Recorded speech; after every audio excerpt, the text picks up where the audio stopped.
টি-20 বিশ্বকাপের এক সহ আয়োজক শ্রীলঙ্কার বিদায় হয়ে গেল টুর্নামেন্ট থেকে। সেমিফাইনালের আগে সুপার এইটসেই 2 ম্যাচ খেলেই শেষ ম্যাচটা খেলার আগেই আরেক হোস্ট ভারতেরও তো কাপাকাপি অবস্থা। আর সাবকন্টিনেন্টের অন্য যে দল পাকিস্তান, তাদেরও তো প্রায় খতম, টাটা বাই বাই হওয়ার মতো একটা সমীকরণের সামনে তারা দাঁড়িয়ে রয়েছে। তবে আমি যতটা কঠিন ভেবেছিলাম পাকিস্তানের সমীকরণটা, দেখলাম যে অতটা কঠিন তাদের না, মানে পসিবল। কঠিন তো বটেই, কিন্তু সেইটা আসলে রিয়েলিস্টিক্যালি পসিবল। আজকে নিউজিল্যান্ড যখন শ্রীলঙ্কাকে হারিয়ে দিল 61 রানের বিশাল ব্যবধানে, তাতে করে এই গ্রুপটা তো আর ভারতের গ্রুপ না, ভারতের গ্রুপ আলাদা, কিন্তু যেহেতু সহায়ক শ্রীলঙ্কা, তারা সুপার এইটসের প্রথম ম্যাচটাতেও হেরে গেছে, দ্বিতীয় ম্যাচটাতেও হেরে গেল, ফলে তাদের আর টুর্নামেন্টে সেমিফাইনালে ওঠার কোনো সম্ভাবনার জায়গাটা নেই। ভারতের সম্ভাবনা অনেক, যদি কিন্তু উপরে নির্ভরশীল, সেটার অনেক ইকুয়েশন রয়েছে, সেটা নিয়ে তো আলাদা ভিডিও করেছে। কিন্তু শ্রীলঙ্কার এই বিদায় এবং পাকিস্তানের সামনে এখন আসলে এক্স্যাক্টলি কোন ইকুয়েশনের জায়গাটা রয়েছে, নিউজিল্যান্ড প্রায় যে তারা মানে এই ম্যাচটা জেতাতে তারা যে সেমিফাইনালের ইকুয়েশনে প্রবলভাবে, প্রায় তো না, প্রবলভাবে যে তারা চলে আসলো, সেইখানটাতে টার্নিং পয়েন্ট কোনটা তা নিয়ে এই আলোচনাটা করছি।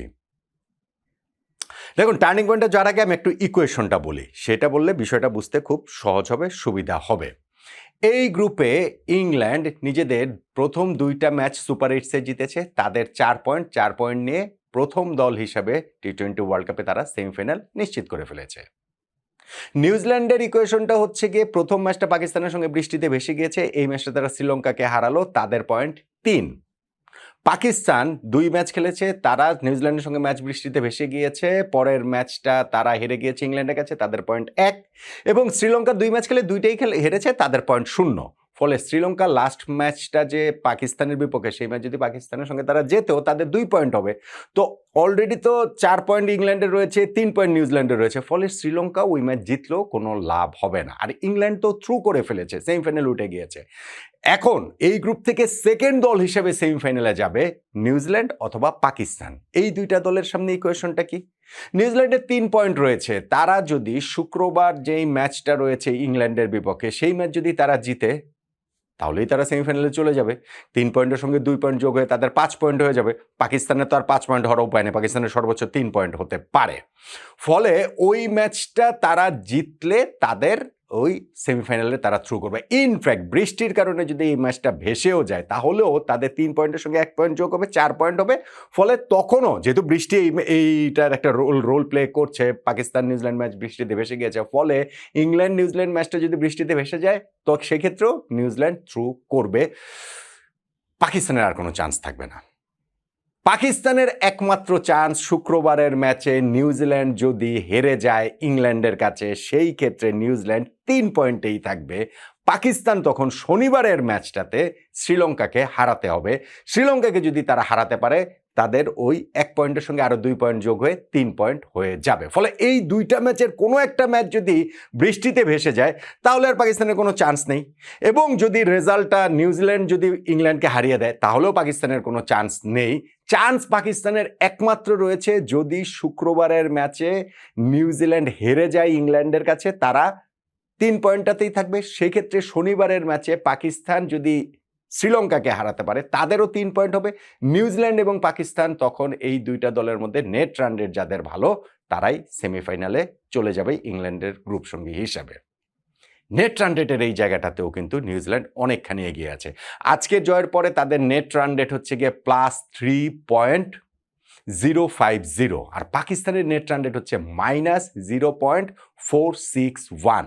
এখন নেট রান রেটের এই অবস্থাটা দেখে আমি মনে করেছি যে লাস্ট ম্যাচে এই যে সব কিছু যদি পাকিস্তানের ফরেও আসে, নেট রান রেটে নিউজিল্যান্ডকে টপকে যাওয়াটা আসলে অনেক কঠিন হবে। হ্যাঁ, অনেক কঠিন, কিন্তু আমি যতটা কঠিন ভেবেছিলাম ততটা কঠিন আবার না। আমি দেখলাম যে একটা ইকুয়েশনে ক্রিকইনফোতে দিয়েছে, সেখানে বলছে ধরেন নিউজিল্যান্ড যদি ম্যাচটা ইংল্যান্ডের কাছে হেরে যায় 20 রানে, তখন পাকিস্তান শ্রীলঙ্কাকে 50 রানে হারালে হবে।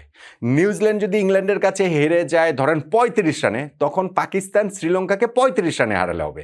মানে মোটামুটি এই 2টা ম্যাচে রানের ব্যবধান, রানের হিসাব করে একটা ধারণা দেওয়ার চেষ্টা করেছে, 70 রানের মতো যদি এরকম ব্যবধানের জায়গাটা হয়, নিউজিল্যান্ডের পরাজয় এবং পাকিস্তানের জয়, সেই ক্ষেত্রে পাকিস্তান নেট রান রেটে নিউজিল্যান্ডকে টপকে সেমিফাইনালে যাবে। যাক, এগুলো তো অনেক ইকুয়েশন, অনেক যদি কিন্তুর ব্যাপার রয়েছে। সেই জায়গাটাতে যে পাকিস্তানকে ঠেলে দিয়েছে এবং নিউজিল্যান্ড যে এই সেমিফাইনাল রেসে প্রবলভাবে চলে এসেছে, শ্রীলঙ্কাকে বিদায় করে দিয়ে আরেক কো-হোস্ট ভারতকে আরও একটু, মানে যেহেতু কো-হোস্ট সেই হিসাবে একটুখানি তাদেরকে মনে করিয়ে দিয়ে সেইখানটাতে টার্নিং পয়েন্টের জায়গা কোনটা?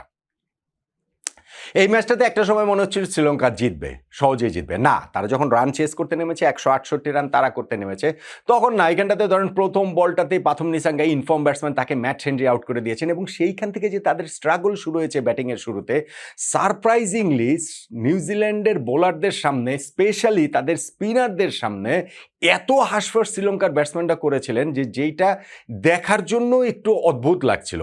ধরেন তারপরেও তাদের 2টা উইকেট গিয়েছে 8 ওভারে, তাদের রান 30ও হয়নি। 9th ওভারে বল হাতে তুলে নিলেন রাচিন রবীন্দ্র, যিনি পার্ট টাইম স্পিনার।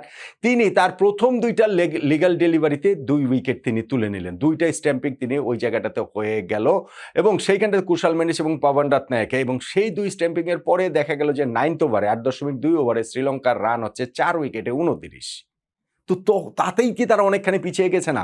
ধরেন 10 ওভার শেষে তাদের রান 4 উইকেটে 45। এখন শেষ 10 ওভারে তখন আরো 124 রান করতে হবে। সো শ্রীলঙ্কা আর ওই আস্কিং রেটের সাথে পাল্লা দিয়ে পারেনি, বরং নিউজিল্যান্ডের বোলাররা, স্পেশালি তাদের স্পিনাররা, তারা 20 ওভারের মধ্যে 17 ওভার স্পিন বোলিং করিয়েছে। তাদের বিপক্ষে শ্রীলঙ্কার ব্যাটসম্যানরা ধুকতে 107 পর্যন্ত যেতে পেরেছে। 61 রানে হারটা হয়ে গেছে শ্রীলঙ্কার, এবং সেইখানটাতে রাচিন রবীন্দ্র তিনি 4 উইকেট পেয়ে গেছেন। Rachin Rabindra part time spinner 4 wicket পেয়েছেন, অথচ একটা সারপ্রাইজিং স্ট্যাট হচ্ছে জাসপ্রীত বুমরা তিনি কখনো টি-20 ইন্টারন্যাশনাল ক্যারিয়ারে 4 উইকেট পাননি। অথচ এই ফরম্যাট কেন, সব ফরম্যাটেই তিনি সর্বকালের সেরাদের ছোট্ট তালিকাতে আর কি থাকার দাবিদার, টি-20 ফরম্যাটেও তো বটেই। অথচ তিনি কখনো 4 উইকেট পাননি। জাসপ্রীত বুমরা, রাচিন রবীন্দ্র 4 উইকেট তিনি পেয়ে গেলেন। ফলে এই ইনিংসটাতে শ্রীলঙ্কা শুরু থেকেই যে ঢুকেছে, স্পেশালি ওই 9th ওভারে বোলিংয়ে এসে প্রথম 2টা লিগ্যাল ডেলিভারিতে রাচিন রবীন্দ্র 2 উইকেট নিয়ে শ্রীলঙ্কাকে যে 29 রানে 4 উইকেটে পরিণত করে নিলেন, এইটাকে একটা টার্নিং পয়েন্টের দাবিদার বলতে পারেন। আরও বেশি দাবিদার আসলে সত্যিকার অর্থে নিউজিল্যান্ডের তাদের ব্যাটিং ইনিংসের পরের হাফটা। দেখেন, নিউজিল্যান্ড তাদের ব্যাটিং ইনিংসের শুরুতে টিম সেইফার্ট, ফিন অ্যালেন ভালো স্টার্ট করার চেষ্টা করেছিলেন, ফ্লাইং স্টার্ট, এবং দুজনই হচ্ছে গিয়ে দ্রুতই আবার আউট হয়ে গেলেন। মাঝখান দিয়ে গ্লেন ফিলিপসও আউট হলেন এরপরে। তারপরেও গিয়ে তাদের যে ইনিংসে বিরাট বড় ধাক্কাটা এসেছে ওই 11 নম্বর ওভার, 12 নম্বর ওভার, ওই সময় 6 বলের মধ্যে তারা 3টা উইকেট হারিয়ে ফেলে, এবং ওই জায়গাটাতে হচ্ছে গিয়ে মাহেশ থিকসানা তিনি 2টা উইকেট, রাচিন রবীন্দ্র এবং মার্ক চ্যাপম্যানের উইকেট নিলেন এবং ড্যারেল ম্যাচেলকে আউট করে দিলেন দুর্দান্ত একটা ডেলিভারিতে ভাল্লা লাগে। তো ওই 6 বলের মধ্যে 3 উইকেট যে হারিয়ে ফেললো নিউজিল্যান্ড, তাতে করেই তাদের 84 রানে 6 উইকেটে পরিণত হয়েছে 12.1 ওভারে।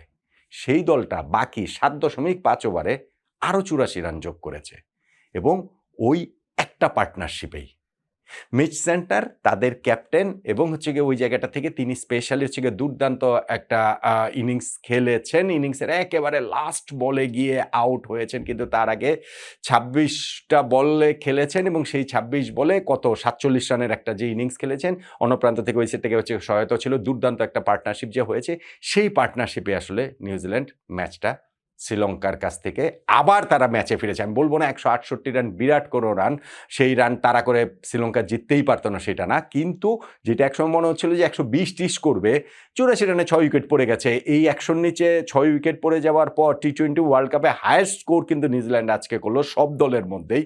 সো সেইটার কথা যদি বলেন, আর আরও স্পেশালি যদি বলেন, শেষ 4 ওভারে 70 রান, শেষ 4 ওভারে নিউজিল্যান্ড 70 রান নিয়েছে। 16 ওভার শেষে তাদের স্কোর ছিল 6 উইকেটে 98।